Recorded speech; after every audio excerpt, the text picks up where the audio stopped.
ezali makomi na Nzambe. Si on peut se lever pour lire la parole de Dieu. Totelemi po totanga makomi na Nzambe. Nous lisons dans le livre de Actes des Apôtres. Tozui na mukanda na misala na bantoma. Au chapitre 5. Na chapitre na biso 5. Et au verset 3. Tozui na verset 3. La Bible déclare ceci. Et bongo makomi lobi boye. Pierre lui dit. Et bongo petolo alobi boye. Ananias. Pourquoi? Po na nini? Satan a-t-il rempli ton cœur? Satan atondisi motema na yo. Au point que tu montes au Saint-Esprit. Po oyeba kokosa molimo na Nzambe. Et que tu aies retenu une partie du prix du champ. Et bongo ndengo tekaki ozwi mbongo mususu longolaki. Amen. Hein? Amen. On peut s'asseoir. Tokoyi kovanda. Et acclamer la parole de Dieu. Tobeteli baloba na Nzambe maboko makasi. Amen. Amen. Aujourd'hui c'est un grand jour. Lelo ezali mukolo monene. Parce que nous retrouvons d'abord de la présence de notre Dieu. Po tozali nanu liboso na bozalisami na Nzambe. David dit qu'il est dans la joie. David alobi nazali na esengo. Lorsqu'on me dit allons dans la maison de l'Éternel. Soki bayebisinga nakende na ndako ya Nzambe. Nous sommes de la joie aujourd'hui. Tozali na esengo lelo. Nous avons encore une joie toute particulière avec laquelle nous partageons aujourd'hui. Et bongo tozali na esengo moko tozali kokambola na biso elongo. C'est l'anniversaire de notre papa Mozart. Et po ezali mokolo ya mbotama ya papa na biso Mozart.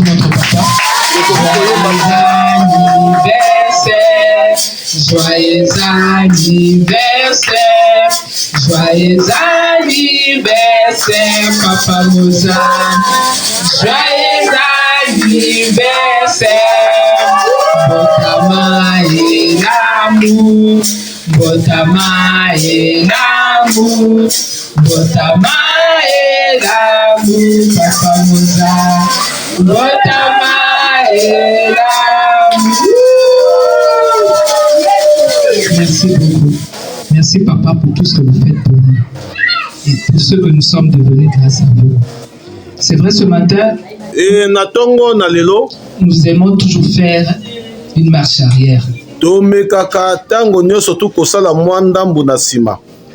Cette année 2025, et bongo année 2025, c'est l'année de souvenir, année de répertoire. ezali mokolo oyo ya ekaniseli pe mokolo oyo ya ebombamelo. Nous avons deux textes de base. Tozali penza na mama ya likambo mibale. Dans Actes et dans Ésaïe.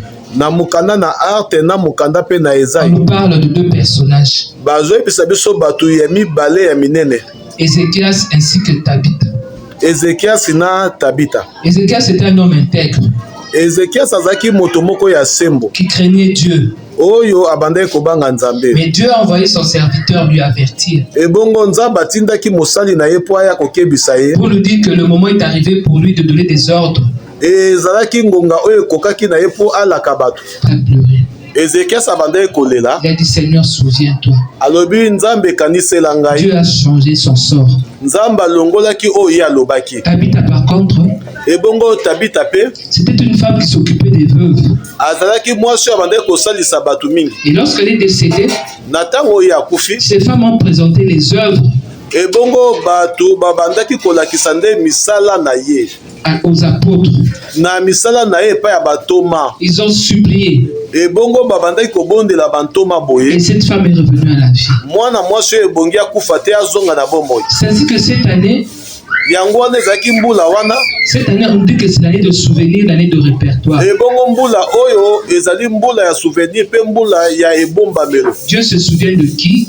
Nzambe akokanisa nani? Et pourquoi? Po na nini esengeli Nzambe akanisa moto? Y a-t-il aussi un répertoire? Azali pe na ebombamelo moko? Nous disons oui. Tolobi ezali kaka bongo. Cette année Dieu veut nous faire du bien. Nzambe alingi asala biso bolamu. Cette année Dieu veut nous faire du bien. Nzambe alingi asala biso bolamu. Sikoyo nde ezali Pentecôte. Pourquoi on nous parle du Saint-Esprit? Po na nini bazali kolobela biso molimo mosantu? Qui est le Saint-Esprit? Molimo mosantu azali nani? Quel est le rôle du Saint-Esprit dans la vie de quelqu'un? Et bongo molimo mosantu azali kosala mosala nini na bomo ya mokristo? Lorsque nous revenons tous dans les Écritures, tango biso tozosonga na makomi, dans le livre de Genèse au chapitre 1, na mukanda na Genèse chapitre 1, la Bible déclare ceci. makomi elobi boye, chapitre 1 verset 2. chapitre 1 verset 2. La terre était informe et vide. Et bongo mokili ezalaki na lolenge moko te. Il y avait des ténèbres à la surface de l'abîme. Et bongo nde mabele ezingaki molili Et makasi. l'esprit de Dieu se mouvait au-dessus des eaux. Et bongo nde molimo na nzambe bandaki kokonza likolo na mai. Donc au commencement, Na ebandeli l'esprit de Dieu était déjà là.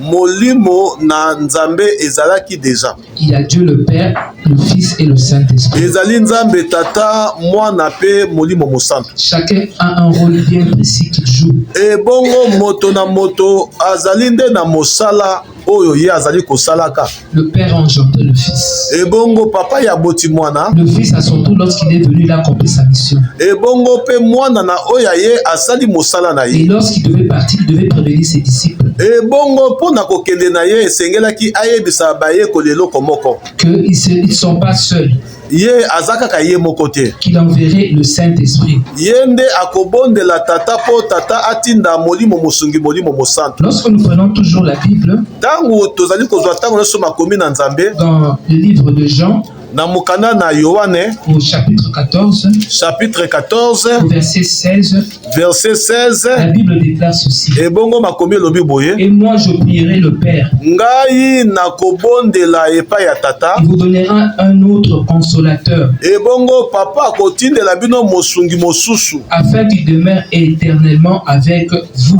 ebongo ye akobikaka libela na libela kati na bino. Lorsque nous lisons toujours dans les Écritures, Tango tozali kotala tango so na makomi dans le livre de Actes au chapitre 1 verset 17, na mokanda na misala na bantoma chapitre 1 verset 17 on nous parle d'une chose très importante. bazali kolobela biso eloko moko ya motuya C'était la Pâque.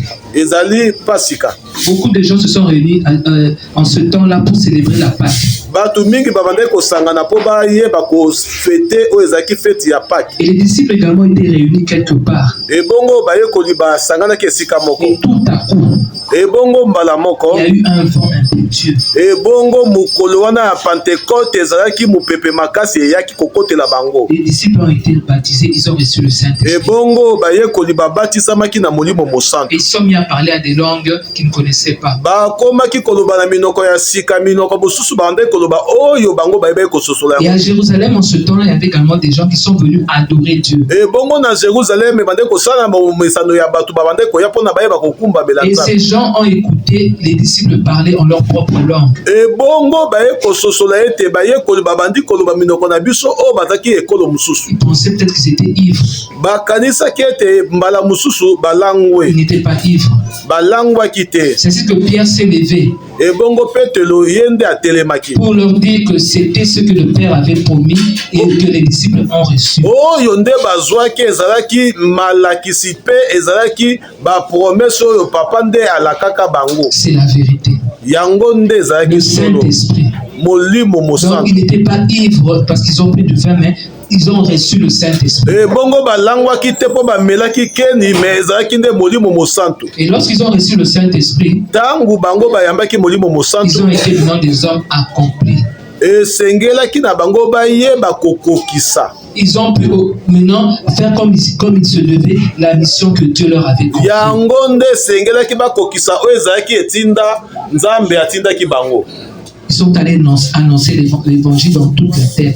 Ebongo bakendaki kopanza sango malamu na mokili Ils mobimba. n'avaient plus de crainte en eux. Bazalaki su na kobanga te. Ils savaient que la force qui était en eux Bayebaki makasi oyo bazalaki na yango. et qu'ils ne pouvaient pas, c'est-à-dire, ils ne pouvaient pas résister devant quoi que ce soit. Bayebaki nguya ezalaki kati na bango bakokaki su kobanga moto te milimo mosusu te. Lorsque nous lisons toujours dans les Écritures, Tango tozali koloba tango nyonso na makomi dans le livre de Actes chapitre 4, na mokanda na misala bantoma chapitre 4 la Bible déclare ceci, ebongo makomi elobi boye que la multitude de ceux qui avaient cru ebongo etuluku ya bato oyo bandimaki n'était qu'un cœur bazalaki kaka motema moko et une âme. bazalaki kaka elimo moko Nul ne disait que c'est bien ebongo moto moko te abande kolobaka eloko oyo lui appartenait en propre, ya ngai moko kaka mais tout était bango nyonso tu bango Tout nyonso était commun entre eux. bango nyonso to bazalaki na lisanga na eloko babandaki kozwaka. Les apôtres rendaient avec beaucoup de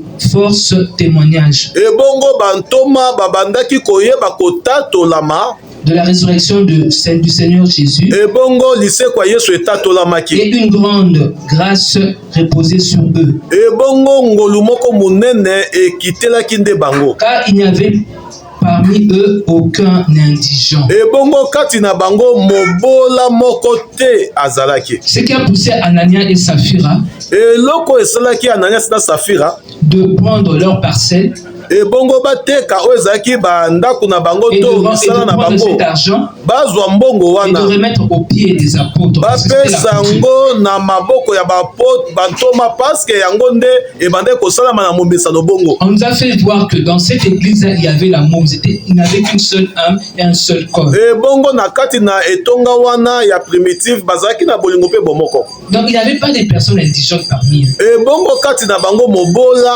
azalaki te. C'est ainsi que cette église était puissante. Ebongo etonga yango ezalaki na nguya makasi. Cette église a été forte. Ebongo etonga wana ezalaki na nguya Vous avez makasi mpe compris que la makasi. force était dans l'amour. Po ete makasi nde evandi na bolingo. La force est dans l'unité. Ebongo makasi evandi na bomoko. Ils se soutenaient les uns les autres. Babandaki kosunga na bango na bango. C'était la base de cette église. Yango nde ezalaki moboko na etonga Mais on oyo. va se poser la question, est-ce que Anania avait mal agi lorsqu'il a vendu sa parcelle? Tokomeka na kotuna motuna oyo Ananias akoteka lopangu na ye ezali mabe. Est-ce que lorsqu'il a remis une partie, est-ce qu'il avait mal agi? Est-ce que kozwa kaka ndabu ya mbongo pe azwi mususu abombi est-ce que asalaki mabe? Les écritures sont claires. Ebongo makomi ezalaki penza On polele. nous a bien dit que lorsqu'il vendait, il remettait l'argent, c'est-à-dire entre les mains des apôtres, les pieds des apôtres. Balobi tangu oyo ateki aye pe na mbongo abwaki yango na makolo na batoma. Mais le Saint-Esprit a parlé. Mais molimo mosantu yende alobi. Le Saint-Esprit a posé la question. Ebongo molimo mosantu ayaki malamu po abanda kotune motuna ndenge ye asalaki. Pourquoi Satan a-t-il rempli ton cœur? Po na nini satana akonti na motema na yo pe atondisi mabanzo na yo. Au point que tu montes au Saint-Esprit. Si okoma na bisika ya kokosaka molimo mosantu. Donc le Saint-Esprit est une personne. Molimo mosantu azali moto. Elle a une sensibilité. Azali pe na bololenge ya ya Elle kozala. parle. Alobaka, Elle entend. ayokaka, Elle voit. amonaka, Elle contrôle tout. ayebaka pe kosinzela nyonso to oyo moto Donc le asalaka. Saint-Esprit, c'est Dieu. Molimo mosantu nde nzambe. C'est là. Ezali nde bongo. Donc on veut nous faire comprendre que Balingi balakisa biso boye. nous ne sommes jamais seuls. Tozalaka biso moko te. Que le Saint-Esprit est avec nous. Molimo Vous verrez le consolateur. Yesu alobi na kotika bino bitike te, mais esengeli natindela bino oyo azali mosungi molimo mosantu. Le Saint-Esprit qui vient nous aider. Molimo mosantu nde aye kosunga biso. Qui met en nous cette capacité de pouvoir vivre une vie chrétienne victorieuse. Aye nde kosunga biso po tobika bomoi ya mokristo na elonga. Le Saint-Esprit qui nous aide à accomplir la volonté de Dieu dans nos vies. Molimo mosantu aye kosunga biso po tokokisa mokano na nzambe na kati Le nde na bomoi Saint-Esprit na qui biso. vient nous faire comprendre que nous sommes des esprits. Molimo mosantu aye kososolisa biso ete biso bakristo tozalaka nde milimo. Le mois passé, Mwa oyo ti koleka nous avons lu dans Jean chapitre 17 verset 3. toyota kotala mokanda na Jean chapitre 17 verset 3. La Bible dit ceci. Makomi na nzambe elobi boye. Or, la vie éternelle, Nzoka nde bomoi na ceux qui te seko. connaissent toi, Koyeba nde yo. le seul véritable Dieu, Koyeba yo nde nzambe ya solo. et Jésus-Christ que tu as envoyé. Yesu masiya oyo otindaki. Donc, il y a une vie après cette vie. Ezali na bomoi oyo biso tokobikaka so etokufi. Une vie peut-être que nous ne voyons pas avec nos yeux physiques. Ebongo bomoi oyo tokomona yango na miso ya bomoto Mais la boye te. vie de notre Père qui est esprit, que nous aussi devons être des esprits. Ebongo bomoi ya tata abikaka biso pe tokobika yango etake milimo. Mais comment saurons-nous que nous sommes des esprits si l'esprit seul ne nous révèle pas? Ndenge ni tokoyeba molimo soki molimo na tata wana akoyeba kososolisa biso. Si l'esprit ne- Bongo soki molimo ekozongisa biso na kati na nzela ya bosolo te. Si le Saint-Esprit ne nous convainc pas, Soki molimo mosantu ekoyeba kokonza biso te. si le Saint-Esprit se dit ne prend pas le contrôle de tout de notre vie, Ebongo soki molimo ekobika nyonso to ya mobimba na biso te. cette année Dieu veut nous faire du bien. Ebongo mbula oyo nzambe alingi asala biso Il bolamu. nous a dit que c'est année de souvenirs. Ezali mbula oyo ya souvenir ya La Bible ekaliseli. dit ceci. Makomi elobi boye. Tu te te lèveras, tu auras pitié de Sion. Bongo papa yo kotelema okozala na mawa na Siona. Car le temps fixé est arrivé à son terme. Po ete tango oyo bongisamaki ekomi nde na suka. Donc le temps favorable, c'est cette année. Bongo ta ya malamu nde ezali ngonga oyo. Cette année, Dieu veut nous faire du bien. Bongo nzamba linga sala biso bolamu. Dans nos répertoires, on ne reprend pas le nom de n'importe qui. Bongo na kati na ebomba melo na biso to on n'appelle pas n'importe qui à tout moment.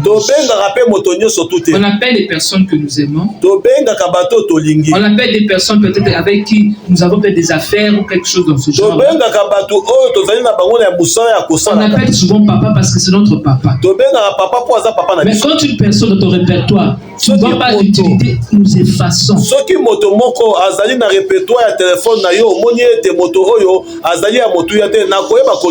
on dit que c'est l'année de souvenir.